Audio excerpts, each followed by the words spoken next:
तस्य धीमहि धियो यो नः प्रचोदयात्।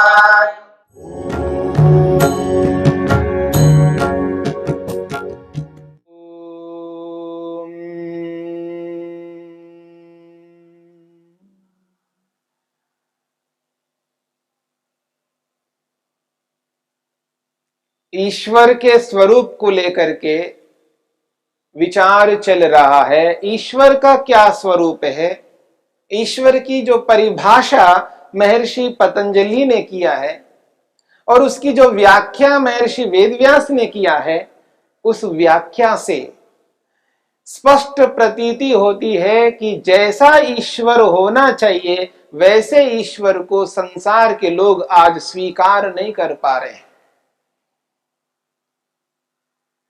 जैसा ईश्वर है वैसा ईश्वर यदि स्वीकार करे, वैसे ईश्वर को अपना ले, तो आज जिस प्रकार का अनर्थ संसार में हो रहा है, जिस प्रकार की भ्रांतियां चल रही है संसार में, जो ईश्वर के नाम से जिस प्रकार के पाप हो रहे हैं, वो सब बंद हो जाएंगे। ईश्वर को लेकर के जिस प्रकार का पाखंड आज दुनिया में चल रहा है, वो सारा का सारा पाखंड समाप्त हो जाएगा।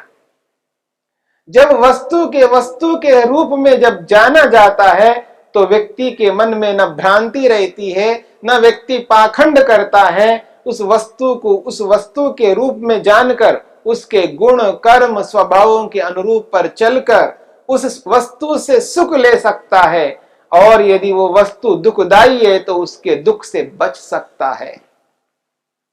जानकारी का होना अत्यंत अनिवार्य है, और जब तक व्यक्ति को जानकारी नहीं होती है तब तक व्यक्ति दुखों से ग्रस्त रहता है।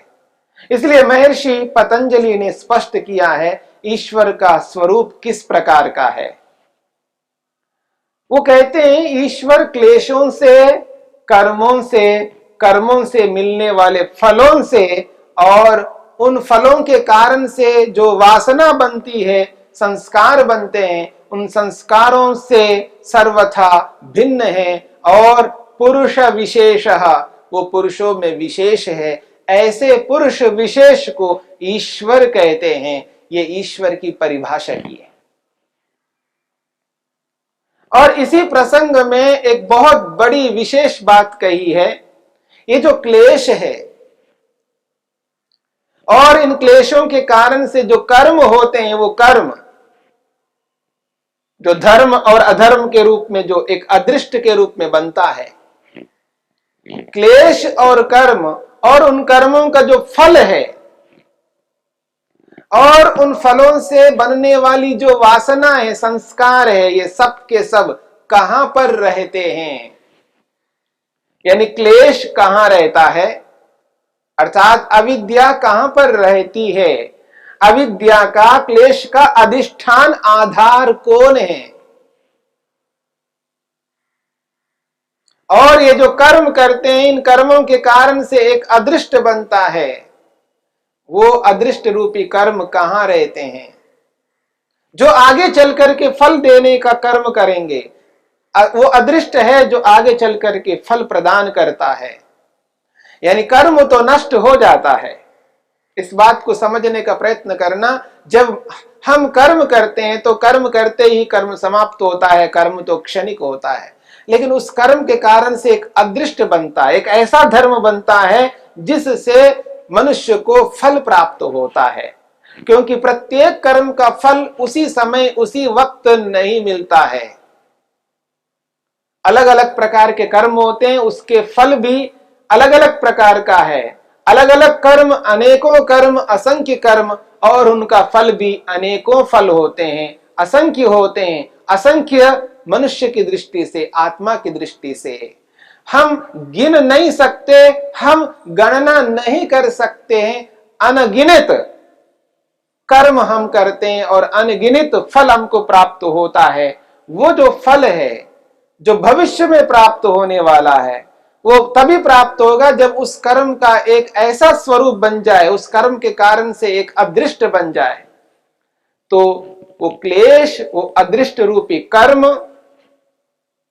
और उन कर्मों का जो फल सुख और दुख के रूप में जो हमको प्राप्त होता है, वो सुख दुख रूपी फल और उन फलों के कारण से जो वासना बनती है, ये सब कहां पर रहते हैं? इनका अधिष्ठान, इनका आधार कौन है? आत्मा। आत्मा में रहते हैं तो कहा जाता है नहीं, ये आत्मा में नहीं रह सकते। क्यों? आत्मा तो नित्य है, शुद्ध है, बुद्ध है।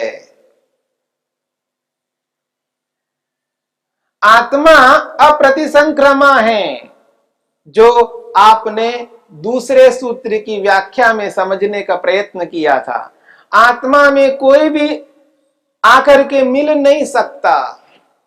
आत्मा में किसी भी वस्तु को आप प्रवेश नहीं करा सकते। आत्मा आत्मा के रूप में रहता है। आत्मा एक स्वतंत्र तत्व है। आत्मा एक इकाई है। आत्मा में कोई टुकड़े नहीं हो सकते हैं। आत्मा में कोई छेद नहीं हो सकते हैं। आपने गीता के माध्यम से भी पढ़ा है, नैनम छिंदन्ति शस्त्राणि, नैनम छिंदन्ति शस्त्राणि। शस्त्र उस आत्मा को काट नहीं सकते। न दहति पावकः, वो अग्नि उसको जला नहीं सकती। न क्लेदयन्त्यापो, आपः यानी पानी उस आत्मा को गीला नहीं कर सकता है। आत्मा तो ऐसा पदार्थ है जो आत्मा में ना कुछ प्रविष्ट होता है और ना आत्मा से कुछ बाहर निकल सकता है। जैसा आत्मा है वैसा ही रहता है।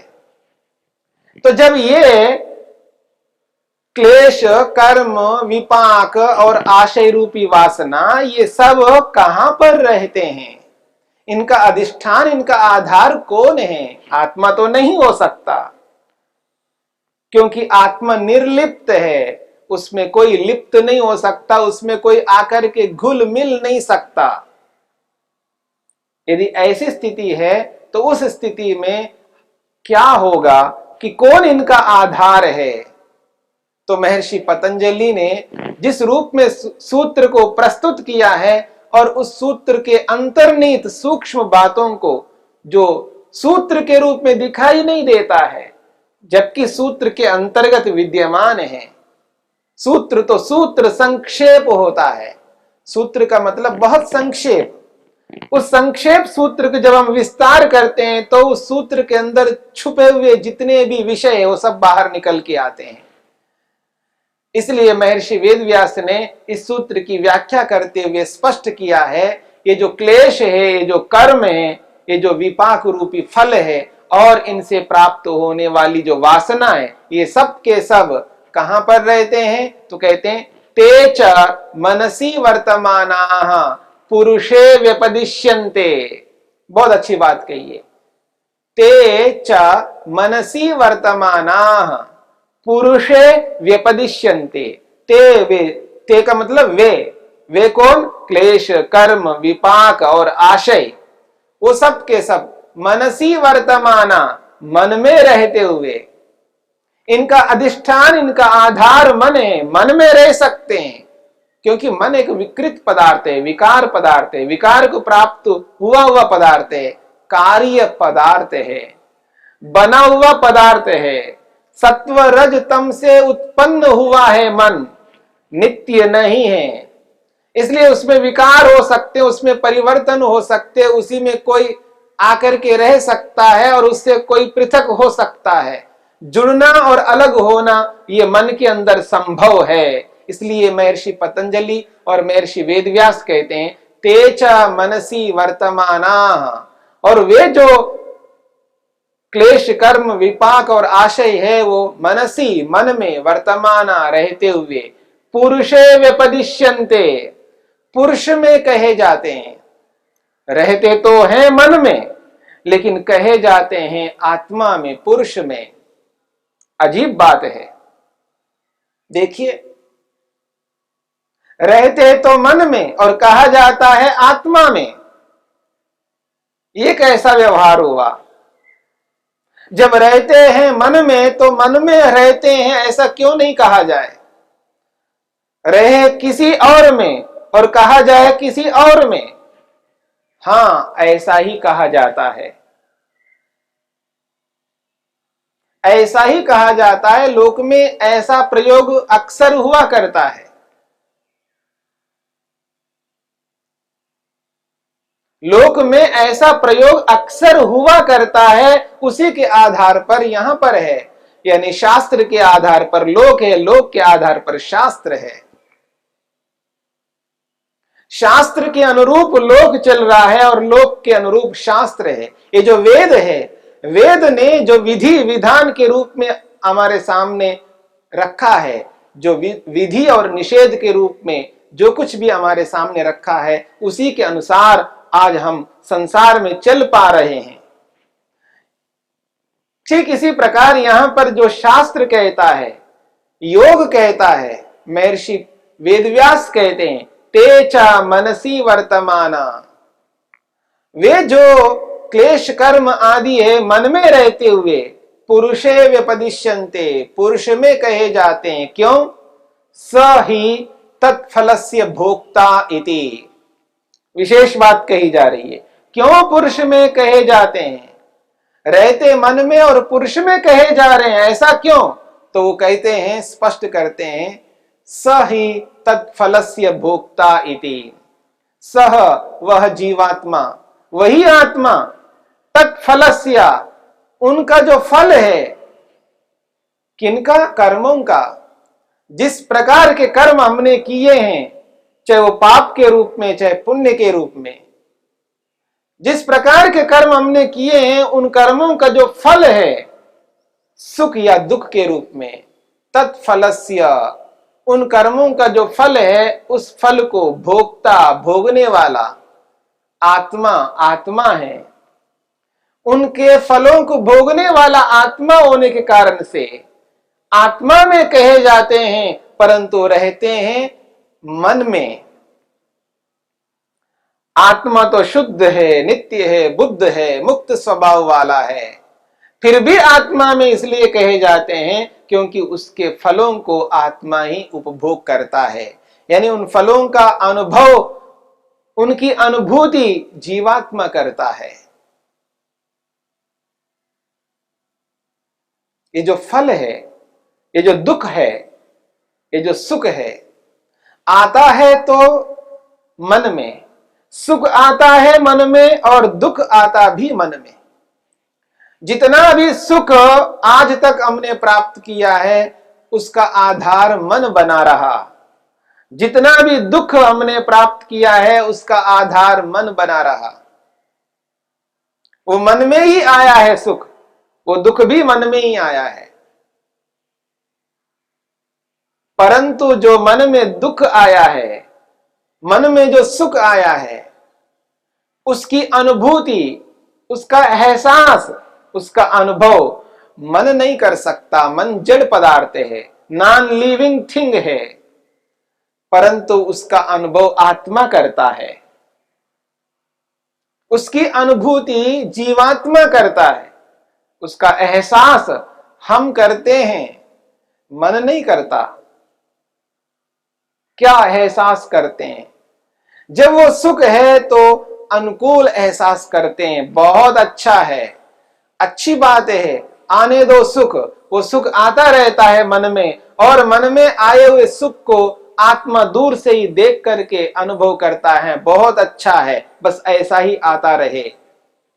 और जो दुख मन में आता है, उसको दूर से ही देखता है आत्मा, और ये अच्छा नहीं है, ये बहुत अच्छा नहीं है, ये अच्छा नहीं है, इसको हटाना चाहिए, इसको आने नहीं देना चाहिए। ये जो अनुभूति है, ये तो आत्मा ही करता है। इस बात को समझने का प्रयत्न करना है। आता तो मन में और अनुभव करता है आत्मा, क्योंकि अनुभव करने का सामर्थ्य, चेतनत्व आत्मा में है, मन में नहीं है। मन तो जड़ है। इसलिए कहा जा रहा है, जो कुछ भी सुख दुख रूपी फल मन में प्राप्त होते हैं, उनकी अनुभूति, उनका एहसास आत्मा करता है। इस कारण से आत्मा में रहते हैं, ऐसा कहा जाता है। यह एक मोटा कथन है, स्थूल कथन है। वास्तव में रहते तो मन में, हाँ, मन अनुभव नहीं कर सकता है, इसलिए आत्मा अनुभव करता है। यदि मन ही अनुभव करने लगे तो मन चेतन बन जाता, पर मन चेतन नहीं है, मन तो जड़ है, उत्पन्न पदार्थ है। जो जो उत्पन्न पदार्थ होता है वह पदार्थ जड़ होता है। जो पदार्थ हमारे सामने आ रहे हैं वो उत्पन्न है, और आत्मा उत्पन्न नहीं होता है। आत्मा चेतन पदार्थ है, उसका स्वभाव है।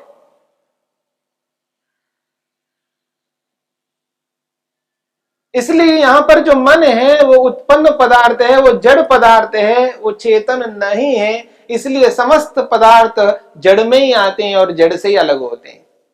एक जड़ पदार्थ दूसरे जड़ पदार्थ के साथ जुड़ जाता है और दूसरा जड़ पदार्थ तीसरे के साथ जुड़ जाता है। जड़ जड़ पदार्थ आपस में मिल जाते हैं, घुल जाते हैं, एकीभूत हो जाते हैं। परंतु आत्मा ऐसा नहीं हो सकता। आत्मा एकीभूत नहीं होता। एक आत्मा दूसरी आत्मा के साथ, एक आत्मा भिन्न आत्मा के साथ घुल मिल नहीं सकते। इसी कारण से यहां पर स्पष्ट किया जा रहा है, तेच मनसी वर्तमानाः पुरुषे व्यपदिश्यन्ते। वे सारे के सारे क्लेश, अविद्या, अस्मिता, राग, द्वेष, अभिनिवेश, कर्म, चाहे पाप के रूप में, पुण्य के रूप में, और उनका जो भी फल और उनकी जो भी वासनाएं, सब के सब मनसी वर्तमाना, मन में रहते हैं। परंतु पुरुषे व्यपदिश्यन्ते, पुरुष में कहे जाते हैं। ऐसा इसलिए कहे जाते हैं क्योंकि स ही तत्फलस्य भोक्ता, वह आत्मा ही उनके फलों को भोगने वाला है, यानी महसूस करने वाला है, अनुभव करने वाला है। केवल दूर से ही अनुभव करता है। ये मन है और ये आत्मा है, और इस मन के अंदर सुख रूपी दुख रूपी फल प्राप्त हुए हैं, आए हैं, और आत्मा अलग रह करके, दूर रह करके आत्मा केवल उन फलों को अनुभव करता है। सुख है तो सुख रूप में और दुख है तो दुख के रूप में, केवल एहसास, अनुभव, अनुभूति करता है। बस इसी को भोगना कहा जाता है, इसी को भोक्ता कहा जाता है। और जो भोक्ता होता है वही जिम्मेदार होता है, वही व्यक्ति उसके लिए जिम्मेदार होता है। इस बात को भी हमें समझना है। भोक्ता आत्मा होता है।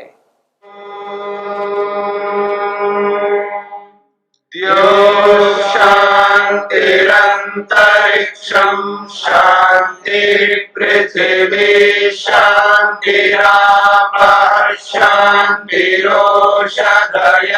शांति वनस्पतयः शांतिर्विश्वे देवाः शांतिर्ब्रह्म शांति सर्वं शांति शांतिरेव शांति क्षमा शांतिरेधि। ओम शांति शांति शांति।